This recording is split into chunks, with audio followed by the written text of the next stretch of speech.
So hello everyone, hope you are good. मतलब आशा करती हूँ आप सब अच्छे होंगे। मेरा नाम शारदा है, मैं मोटिवेशनल स्पीकर हूँ और आज हमारे साथ एक बहुत ही प्रसिद्ध लाइफ कोच जुड़ रहे हैं जिनका नाम है नितिन शर्मा जी, जो आपको लाइफ के बारे में बहुत कुछ बताएंगे। बहुत कुछ लाइफ को चेंज करनी है, लाइफ में कैसे आगे बढ़े, वो सब चीज़ें वो हमें बताएंगे। तो आप हमारे साथ बने रहिए। मैं उनको कॉन्फ्रेंस में लेती हूँ।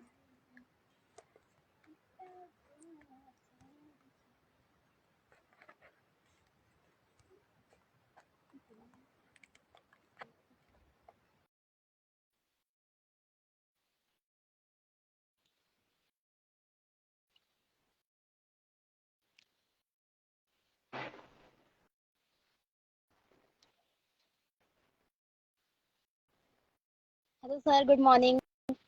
हेलो। कैसे हैं आप? हम ठीक हैं, आप कैसे हो? मैं बढ़िया। क्या चल रहा है? बस सर, घूम फिर रहे हैं। सही। नेपाल का आबो-हयाम कैसा है?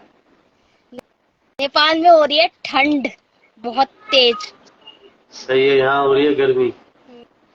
वहां से मतलब वहां जो गर्मी है उसको उससे तो बहुत ही अच्छा है यहाँ पे मौसम। हम्म। और और बताइए वहाँ क्या चल रहा है? वहाँ बस सब टेम्परेचर बढ़िया है। कितना है अभी? होगा करीब 30+। अच्छा, यहाँ तो अभी पता नहीं, यहाँ तो कम ही होगा शायद। तो सर, आज हम आपसे क्वेश्चन पूछना चाहते हैं, दो चार, अगर आपको सही लगे तो। हाय योगेश। मैं ठीक हूँ योगेश। ठीक है जी। तो स्टार्ट करते हैं इस खूबसूरत से ब्यूटीफुल को। जी। First question is, what is inner alignment? मतलब वो क्या होता है, व्यूअर्स को बताइए। इनर अलाइनमेंट से वर्ड से ही क्लियर होता है कि ये अपने भीतर की बात की जा रही है। और इनर अलाइनमेंट अगर लास्ट वाला किसी ने शो देखा है हमारा, तो प्लीज उस शो को देखिएगा, तो उसमें आपको इससे पहले की चीजें पता चलेंगी। ये लेवल 2 है।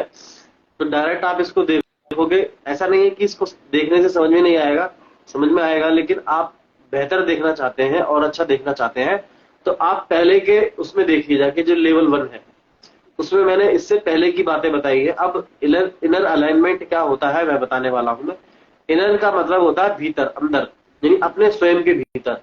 और लॉ ऑफ, जो यूनिवर्सल लॉ है, वो ये कहता है कि आप अपने भीतर की दुनिया संभाल के रखिए, बाहर की दुनिया अपने आप ठीक हो जाएगी। ये एक सृष्टि का नियम है, ये प्रकृति का नियम है। और ब्रह्मांड अपने नियम को कभी नहीं बदलता। जैसे आप गुरुत्वाकर्षण के बल को जानते हो, आप कोई भी अच्छे इंसान हो या बुरे इंसान हो या कोई भी अच्छी चीज हो या खराब चीज हो, जब उसको ऊपर से नीचे फेंका जाता है तो वो नीचे ही गिरता है। तो बेसिकली हमें इस बात को समझ लेना बहुत ही महत्वपूर्ण है कि इनर अलाइनमेंट का और इनर अलाइनमेंट का केवल इतना ही मतलब है कि जब हम अपनी वैल्यूज पर काम करने लग जाते हैं, जब हम अपनी पर्पस पे काम करने लग जाते हैं, जब हमारी आइडेंटिटी हमारे पर्पस को रिलेट करती है, हमारे वैल्यूज को रिलेट करती है, हमारे बिलीफ को रिलेट करती है, और वो अलाइनमेंट जब कंप्लीट होती है, तब एक ऐसा मनुष्य बनकर आता है, एक ऐसा इंसान बन के निकलता है जिसे हमेशा सक्सेस विद इंटीग्रिटी मिलती है।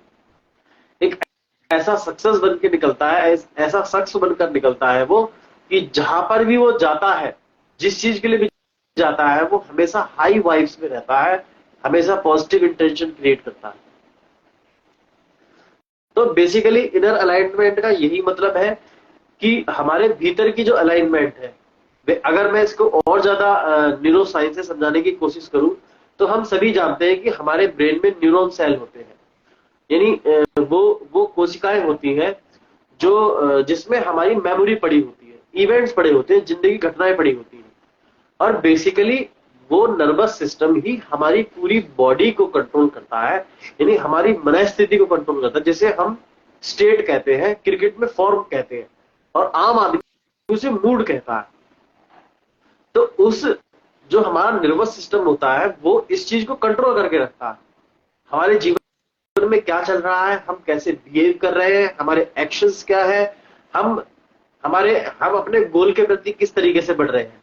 तो उस न्यूरॉन्स में अलग अलग जगह पे नेटवर्क्स पड़े होते हैं, और वो न्यूरॉन्स में अलग अलग तरीके के इवेंट अलग अलग जगह पे पड़े होते हैं, और उनकी बेसिकली जो सबमॉडलिटीज होती है, मतलब अगर मैं आम आम भाषा में कहूं इसको, तो जो भी हमारे जीवन में घटना घटित होती है वो सारी हमारे न्यूरॉन्स में पड़ी होती है। और एक न्यूरॉन दूसरे न्यूरॉन से इस प्रकार जुड़ा होता है कि वो कम से कम 2 GB डाटा ट्रांसफर कर रहा है।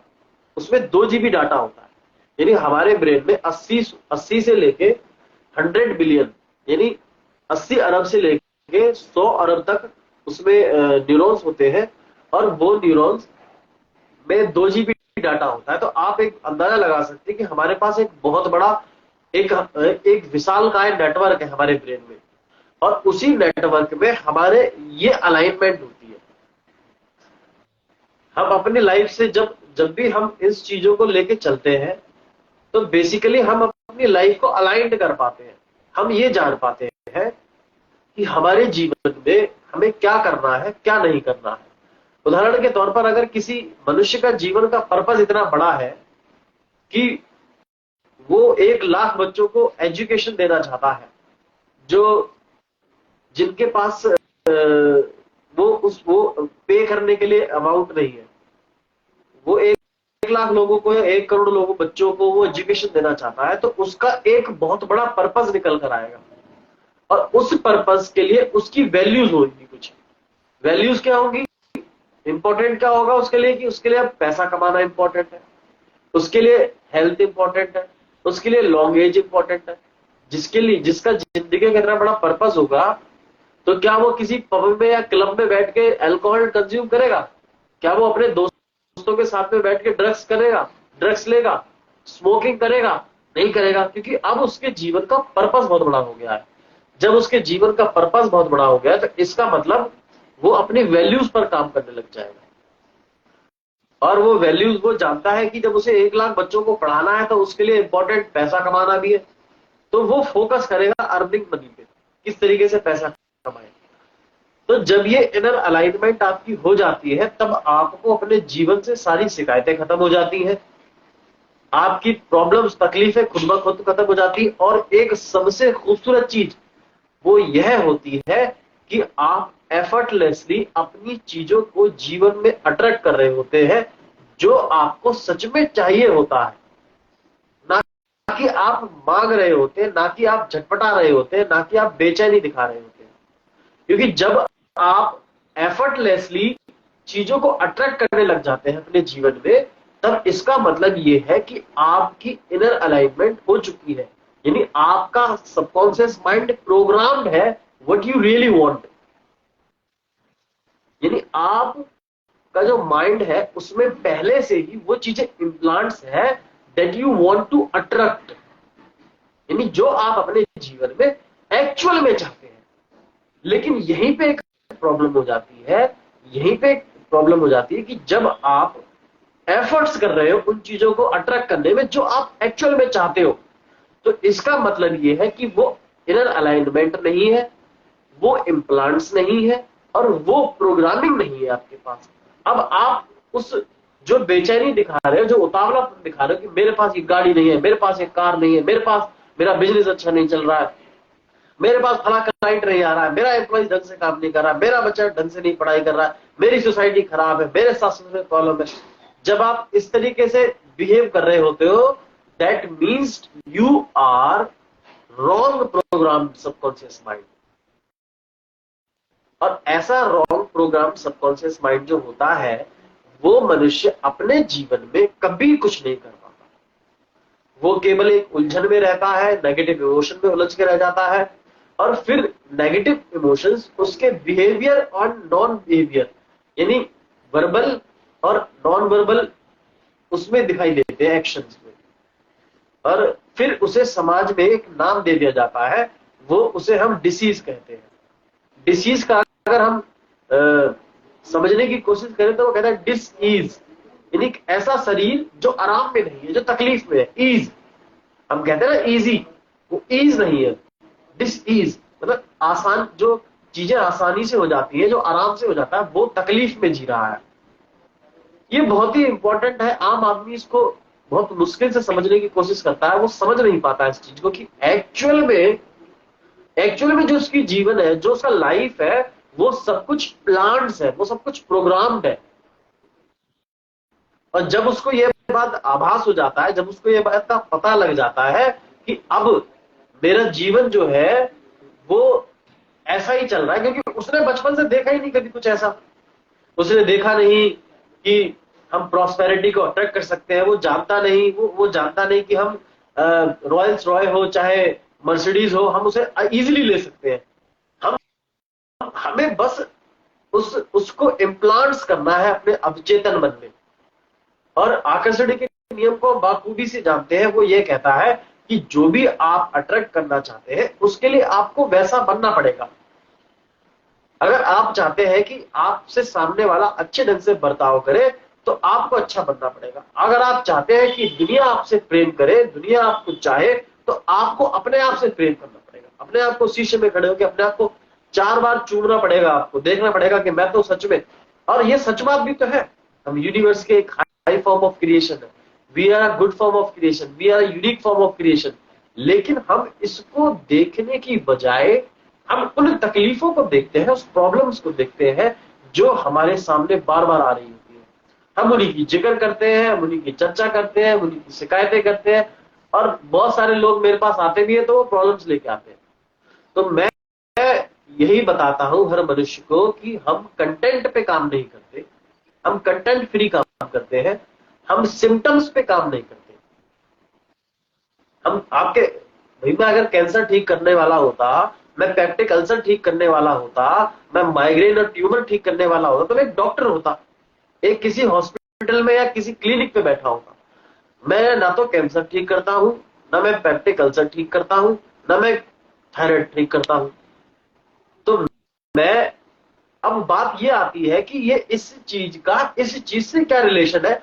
आप अपना आउटकम लेके क्या आ रहे हो मेरे पास। अगर आप मेरे पास लेके आ रहे हो कि मेरा कैंसर ठीक हो जाए, तो भैया मैं आपका कैंसर ठीक नहीं कर सकता। आप ये लेके आओ कि मुझे हेल्थ मिले, मुझे एक अच्छा स्वास्थ्य मिले, मुझे अच्छा धन मिले, मेरा व्यापार बहुत अच्छा चले, मैं महीने के 20 लाख रुपए अर्न करूं। आप अपना आउटकम लेके आओ। आउटकम आपको, जो भी आपका आउटकम होगा, उस आउटकम तक पहुंचाने की गारंटी मेरी है। That's I am doing.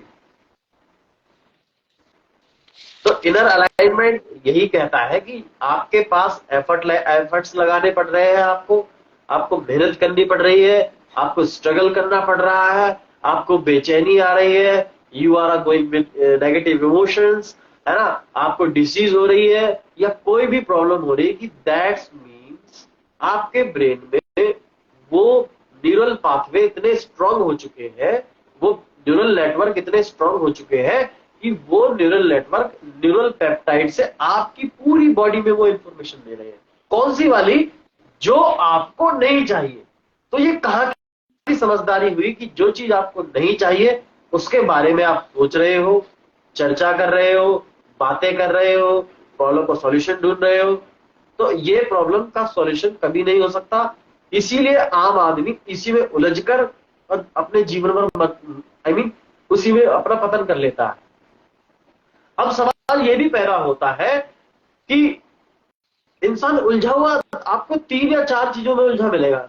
Mostly 4-5 चीजें उलझी होती है। पहला, या तो वो हेल्थ में, सबसे ऊपर हेल्थ में उलझा मिलेगा आपको। दूसरा, वेल्थ में, वो पैसों को लेके बात करेगा, पैसे नहीं है यार, बच्चे की फीस भरनी है यार, बिजनेस नहीं चल रहा है यार, यार ये यार वो फलाना, ऐसे करके। तीसरा, वो रिश्तों में उलझा मिलेगा। यानी चौथा, वो टाइम में। यानी वो 3-4 चीजों में आपको उलझा हुआ मिलेगा और जीवन में उलझा हुआ रहेगा। वो ये नहीं जानता कि हम इससे बियॉन्ड के लिए पैदा हुए हैं। हम इससे बियॉन्ड एकदम अभी जा सकते हैं। अगर हम अभी जाना चाहें इससे बियॉन्ड, तो हम अभी जा सकते हैं बिना ये सोचे समझे। तो this is a inner alignment. Thank you. Thank you sir. Sir हमारा दूसरा क्वेश्चन है कि how to get desire life. Life को मतलब डिजायर कैसे बनाए, डिजायर लाइफ कैसे। आपका वॉइस थोड़ा सा, can you repeat this question? How to get desire life. हाँ, very good question, how to get desire life. जी वेल, डिजायर लाइफ से आप क्या समझते हो? डिजायर लाइफ से आप समझते हो कि एक ऐसी जिंदगी जो आपके इच्छा अनुसार जी रही हो, चल रही हो। डिजायर लाइफ से आप समझते हैं एक ऐसा जीवन जिसमें आपकी इच्छाएं हो। डिजायर लाइफ का मतलब ये होता है कि आप अपने हिसाब से अपने जीवन को जी रहे हो, आप टाइम फ्रीडम को एंजॉय कर रहे हो, आप फाइनेंशियल फ्रीडम को एंजॉय कर रहे हो, आप अपनी मर्जी का बिजनेस, जॉब या जो भी आप वर्क कर रहे हो, आप अपने रिलेशनशिप को एंजॉय कर रहे हो। That we call the desired life. और डिजायर्ड लाइफ का एग्जैक्ट मीनिंग यही होता है कि हम अपने हिसाब से अपनी इच्छा अनुसार जीवन को जिए। लेकिन आजकल आप ज्यादातर लोगों में देख रहे होंगे, आप आसपास भी अपने लोगों को देखते होंगे कि पहली बात तो उनको यही नहीं पता कि वो उनकी डिजायर लाइफ क्या है। आप उनके सामने बैठोगे तो उनसे पूछोगे तो वो बोलेंगे। आप उनसे पूछो कि आप क्या चाहते हो, तो वो सोचेगा। मैं शारदा, मैं चाहता हूं बहुत सारा पैसा हो, मैं चाहता हूं अच्छी सेहत हो। जब वो ऐसे बोल रहा है तो इसका मतलब वो अलाइंड नहीं है, यानी उसके सबकॉन्शियस माइंड में वो प्रोग्राम्ड नहीं है। और जब उसके सबकॉन्शियस माइंड में वो प्रोग्रामिंग नहीं होती, इम्प्लांट्स नहीं होते, तब क्या आता है मैं आपको बता चुका हूं। इमोशंस, नेगेटिव इमोशंस आते हैं, बीमारियां आती हैं, तकलीफें आती हैं, प्रॉब्लम्स आती हैं, नेगेटिव हालात आते हैं, नेगेटिव लोग आते हैं, अनवांटेड चीजें आती हैं। और फिर वो जो शख्स है जिससे आपने पूछा, आप किसी को भी उठा लीजिए, आसपास अपने आप किसी को भी उठा लीजिए, ये पूरे वर्ल्ड में 99% लोग हैं, मतलब एक भारी तादाद में लोग हैं आपको मिलेंगे जो ना तो अपने पर्पस पे काम कर रहे हैं, ना अपनी वैल्यूज पे काम कर रहे हैं, ना अपना कोई ना उनके पास डिजाइन लाइफ है। और है भी तो एक बात है, खोके वाले से भी उठा के पूछोगे ना, पैसा चाहिए? हाँ, चाहिए पैसा। बेसिकली पहली बात तो उनका वो जो डिजायर्ड लाइफ है, उनके पास वो इम्प्लांटेशन नहीं है, वो इम्प्लांट्स नहीं है उनके अवचेतन मन में, पहली चीज। और दूसरी चीज वो है कि उनको उस चीज की क्लैरिटी नहीं है। हम लास्ट में भी ये बात डिस्कस कर चुके हैं, मैंने एग्जांपल भी दिया था कि किस तरीके से हमारे जीवन में हमें जो चाहिए होता है वो बहुत स्पेसिफिक होना चाहिए।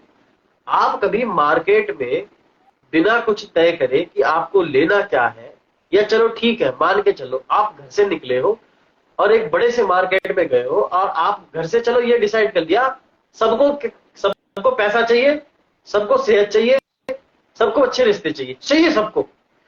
लेकिन अब ऐसे मेटाफर क्रिएट करो कि एक शख्स को मार्केट में जाना है, सब्जी चाहिए, कपड़े चाहिए, तो क्या वो ऐसे ही मार्केट में भागता हुआ जाए और भागते हुए मिल जाएंगे उसको?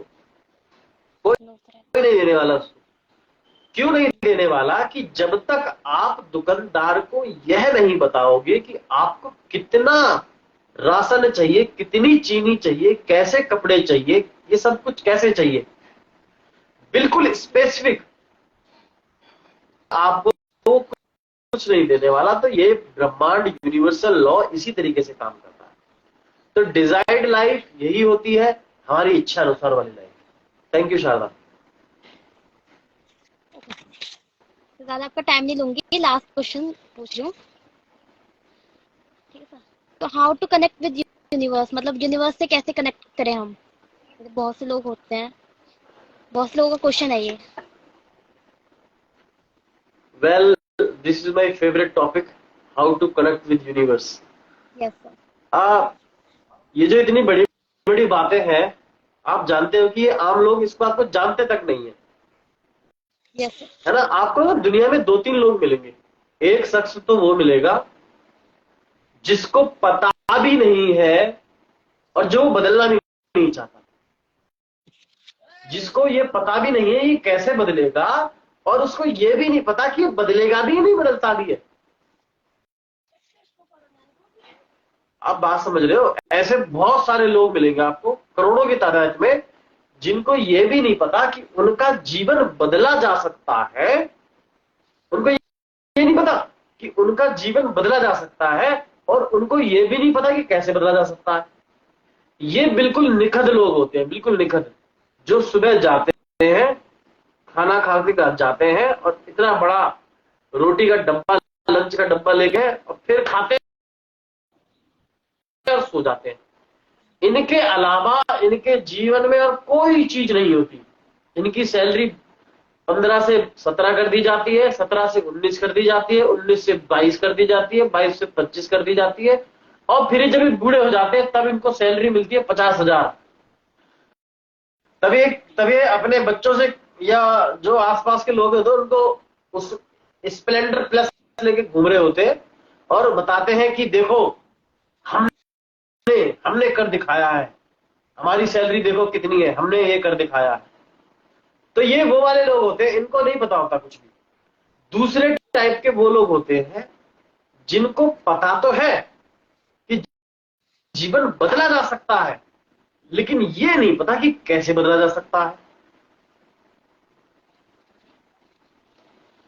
जिनको ये तो पता है कि जीवन बदला जा सकता है, कई सारे उनके पास एग्जाम्पल भी होंगे कि कई सारे लोगों ने बदला है, लेकिन उनको ये नहीं पता कि जीवन बदला कैसे जाता है।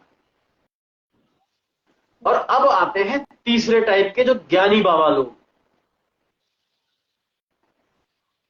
तीसरे टाइप के ज्ञानी बाबा लोग वो ये कहते हैं कि जीवन बदला भी जा सकता है और उनको पता भी होता है, लेकिन सबसे बड़ी प्रॉब्लम ये होती है कि वो जीवन को बदल नहीं रहे होते। उनको ये तो पता होता है कि हम मुझे एप्पल खाना है ताकि मेरा इम्यून सिस्टम स्ट्रांग हो, मेरी इम्यूनिटी स्ट्रांग हो, मेरे स्किन को क्या नाम है, त्वचा मेरी निखरे, मुझे ब्यूटी मिलेगी। उनको पता है एप्पल से, और उनको ये भी पता होता है कैसे, क्योंकि एप्पल्स में अच्छे मिनरल्स होते हैं, विटामिन होते हैं, बहुत अच्छे केमिकल्स होते हैं जो हमारी स्किन को अच्छा रखते हैं, इम्यूनिटी को स्ट्रांग करते हैं। लेकिन वो खा नहीं रहा होता है एप्पल को। तो ये दुनिया में तीन टाइप के लोग आपको भ्रमित करते हुए मिलेंगे, आपको भ्रमण करते हुए मिलेंगे, ज्ञान देते हुए दुनिया को। और आपको हर जगह दुनिया में ये ज्ञान मिलेगा आपको मुफ्त में। ये फ्री का ज्ञान है, ये बाबा जी आपको हर जगह दे रहे होंगे। कभी किसी के पिता के रूप में माफी चाहता हूं मैं, I am very very sorry, पर it's a big and huge true. अगर आपको बुरा लग रहा है कि ये मेरे पिता ऐसा करते हैं, ये मेरा बड़ा भाई ऐसे करते हैं, या मेरा दोस्त ऐसे करता है, या मेरा पड़ोसी अंकल ऐसे करते हैं, मेरे मामा चाचा ताऊ नाना जीजा, मेरा भैया इंजीनियर भैया ऐसे करता है, तो मैं आपको बता दूं कि वो आपकी जिंदगी को नरक बनाने के लिए तुरंत तैयार बैठा। वो आपकी बुद्धि का इस्तेमाल कभी नहीं करने देगा। क्यों? क्योंकि उसको ऐसा लगता है कि उसने तरक्की पा ली है। और भाई अगर तुम्हें ऐसा लगता है कि तुमने तरक्की पा ली है, तुम समाज के सामने कार ले आए हो, घर खरीद लिया है, तो भैया it's your map of the world, you have to achieve. जरूरी तो नहीं आपके भी ब्रेन का वही मैप ऑफ द वर्ल्ड हो। आपके ब्रेन के न्यूरॉन्स, अभी मैंने बताया ना आपको, आपके ब्रेन में न्यूरॉन्स होते हैं, उसकी जीवन की घटनाएं अलग थी, उसके पास अचीवमेंट अलग थे, उसके आउटकम्स अलग थे, उसके लाइफ के इवेंट्स अलग थे, उसकी चीजें अलग थी, उसको अलग चाहिए था, उसको अलग चीज से सेटिस्फेक्शन था। These are all things. इसीलिए कहते हैं कि अपने विजडम को यूज करो। जब तक आप अपने विजडम को यूज नहीं करोगे, तब तक आपसे यूनिवर्स कनेक्ट होने वाला नहीं है। ये तो बहुत बड़ी बातें हैं यूनिवर्स कनेक्ट होने से। यूनिवर्सल, उसके लिए आपको यूनिवर्सल लॉ समझने पड़ेंगे। यूनिवर्सल लॉज होते हैं बहुत सारे यूनिवर्सल लॉ है। आपको, मुझे 12 से 15 साल लग गए हैं, मतलब 15 साल में इसलिए बोल रहा हूँ कि 3 साल तो मुझे ये जानने में लगा। पहले मैं ये था 15 साल पहले कि दुनिया शायद बदली नहीं जा सकती, अपनी जिंदगी हम बदल नहीं सकते, तो कैसे की तो बहुत दूर की बात है। फिर मुझे ये पता चला कि जिंदगी बदली तो जा सकती है, पर कैसे। फिर मुझे इसमें कई साल लगे। फिर मुझे ये पता चला कि जिंदगी बदली भी जा सकती है और कैसे भी बदली जा सकती है। इसमें मुझे 7 साल लग गए। यानी अमल करने में कितना वक्त लग गया मुझे। नॉलेज को पढ़ने से, किताबों से लेने से, यूट्यूब का ज्ञान जानने से, या बहुत सारे सो कॉल्ड बाबाओं से या लोगों से ज्ञान जानने में, उसको अमल करने में मुझे इतना वक्त लगा। और उस अमल करने को के लिए ही लोग पीछे हट जाते हैं और फिर उस ज्ञान को धुंधला देते हैं। क्योंकि ये जो समय लग रहा होता है, ये समय आपको ये पेशेंस खोने लग जाता है इंसान। बस यहीं पे न्यूरो लिंग्विस्टिक प्रोग्रामिंग काम मेरी हेल्प करी कि सालों के रिजल्ट, जो 7-7 8-8 साल से थेरेपी करा रहे थे ना फोबिया की, उनका 45-45 मिनट में फोबिया ठीक हुआ है। ये एक मैजिक है। इसलिए न्यूरो लिंग्विस्टिक प्रोग्रामिंग को पहले ब्लैक मैजिक कहा जाता था लोग इससे। लेकिन अब तो बिल्कुल क्लियर है, अब तो साइंस प्रूव कर चुका है, अब तो बिल्कुल क्लियर है। तो यूनिवर्स से कनेक्ट होने के लिए आपको नेगेटिव पॉइजन को वॉश करना पड़ेगा, अपनी आइडेंटिटी को ठीक करना पड़ेगा, और अपने अपने वजूद को, अपनी वैल्यूज को हाई करना पड़ेगा, अपने स्टैंडर्ड को रेज करना पड़ेगा। स्टैंडर्ड को रेज करने का मतलब ये नहीं है कि आप आईफोन खरीद लो, पीटर इंग्लैंड के कपड़े खरीद लो, मर्सिडीज ले आओ सारी लोन पे। स्टैंडर्ड रेज करने का मतलब हो गया कि वेयर यू से एनफ इज एनफ। जब आप ये बोलते हो कि एनफ इज एनफ, बस जो जिंदगी में मेरी चल रहा था, जो भी नकारात्मकताएं चल रही थी, उसके लिए मैं हाथ जोड़ के नमन करता हूं, और मैं उस नकारात्मक से निकलना चाहता हूं कि बस अब चाहे वो मेरे फैमिली वाले हुए, चाहे वो मेरे कॉलीग्स हुए, चाहे वो मेरे दोस्त हुए, अब मैं इस नरक को अभी बिल्कुल इमीडिएटली त्यागने के लिए बैठा हूं। और मेरे सामने जो मेरा भविष्य है, अनेक क्षमताओं वाला भविष्य मेरे सामने खड़ा है। कई प्रतिभाएं हमारे भीतर बसी हुई है, उनको निकालने के लिए मैं तैयार हूं, और मैं स्वीकारने के लिए तैयार हूं। तो ब्रह्मांड आपके सामने इतनी बड़ी बाएं फैलाए खड़ा होता है कि आ मेरे पुत्र, मैंने तुझे इसीलिए तो पैदा किया था। यूनिवर्स से कनेक्ट होने के लिए ये एक डिस्कशन नहीं है, एक कन्वर्सेशन नहीं है, उसके लिए तो एक प्रोसेस से गुजरना पड़ेगा। उसके लिए तो आपको एक दैट वी कॉल्ड ना ट्रांसफॉर्मेशंस। आप मेरी बातों से इंस्पायर हो सकते हैं, आप मेरी बातों से मोटिवेट हो सकते हैं, but here I am talking about the transformation. The transformations need pain that you are feeling in your present state, that will move your meta program to your desired life that you really want. This is important. तो universe से collect करने के लिए तो ये important है। Thank you miss Sharda. तो sir आप हमारे व्यूवर्स को कुछ बताना चाहें और कुछ इसके अलावा? व्यूवर्स को कुछ और भी बताना चाहें आप इसके अलावा? इसके अलावा मैं यही बताना चाहूंगा कि मेरी यंग जनरेशन जो भी, मैं भी 50 साल का नहीं हो गया हूँ, I am just 30 years old। तो मेरे यंगस्टर जो मेरे उम्र के हैं या मेरी उम्र से लगभग छोटे हैं या लगभग बड़े हैं, it does not matter. Age is just a number. Age केवल नंबर है, वो कोई मैटर नहीं करती। हमारे अंदर जुनून होना चाहिए करने का। देखो, न्यूरोप्लास्टिसिटी 2004 के रिसर्च से ये पता हो गया है कि 92 इयर्स का बुढ़ा वही इम्यून सिस्टम, वही मोटिवेशंस, वही पावर रख सकता है जो एक 22 साल का लड़का रख सकता है। तो फिर एज कहाँ है इसमें? एज कुछ नहीं है। एज तो दुनिया दिखा रही है हमको। तुम बुढ़े हो गए हो, तुम्हारी ये उम्र हो गई है, तुम ये हो गए हो, तुम फलाना हो गए हो, ये बकवास है। यूट्यूब पे सर्च मारो, गूगल पे सर्च मारो, कई ऐसे लोग, आपको ज्यादा सर्च मारने की जरूरत नहीं है। आप ओकिनावा टापू सर्च मारो, जापान का, उसमें आपको 102 साल की उम्र में फुटबॉल खेलते हुए नजर आएंगे बुड्ढे।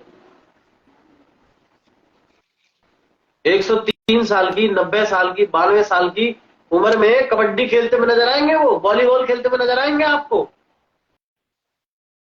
और इन पे कई साल रिसर्च हुई है, और उसको इक्की गाय कहते हैं जापानी में। तो age is just a number. जो सोच के बैठा है कि मेरी तो 15 साल या 18 साल या 20 साल, मैं तो कुछ नहीं कर सकता, या मेरी तो 60 साल उम्र है, मैं कुछ नहीं कर सकती या कर सकता, तो ये सब बकवास है। अपने अंदर झांको, अपने पर्पस को हाई बनाओ। जब पर्पस हाई होगा तो पहचान अपने आप आई होगी, वैल्यूज निकल के आएंगी, कैपेसिटी बढ़ेगी, स्किल जो आएगा वो आपको सीखना पड़ेगा, आपके अंदर जिज्ञासा आएगी, पात्रता आएगी, और आपका जीवन तब्दील हो जाएगा, यहीं से बदलने जाएगा। Thank you, Miss Sarda, for this beautiful conversation, and really I'm grateful for these। और मैं चाहता हूं कि आप you are doing a very good work for social, for youngster, for your atmosphere, for yourself, for your family, for your next generation. और मैं आपको blessing देता हूं सच्चे दिल से। मैं चाहता हूं कि आप हमेशा स्वस्थ रहें, धनवान रहें, आपके खेत खलियान हमेशा भरे रहें, आपका पर्स, आपका अकाउंट बैलेंस हमेशा फुल रहे, ताकि आप लोगों को सच्चे दिल से, अपने दिल से, अंतर मन से दे सकें। आप में वापस लेने का भाव ना हो, पूर्ण रूप से इच्छाएं हो। क्योंकि जब हम डोनेशंस के भाव में आते हैं, जीते हैं, भावनाओं में जीते हैं, तो यूनिवर्स हमारे लिए बादल फाड़ देता है और ऐसी बारिश करता है पैसों की, ब्लेसिंग की, प्रॉस्पेरिटी की, जिसकी कोई संभावना नहीं। तो thank you so much. Next Sunday को या नेक्स्ट सैटरडे को जब भी पॉसिबल होता है, हम फिर दोबारा जुड़ेंगे। Thank you so much, bye bye. Thank you sir, अपना कीमती समय देने। So thank you so much सभी लोगों को, सभी व्यूवर्स को। अगर कोई क्वेश्चन हो तो आप कमेंट में पूछ सकते हैं। Thank you.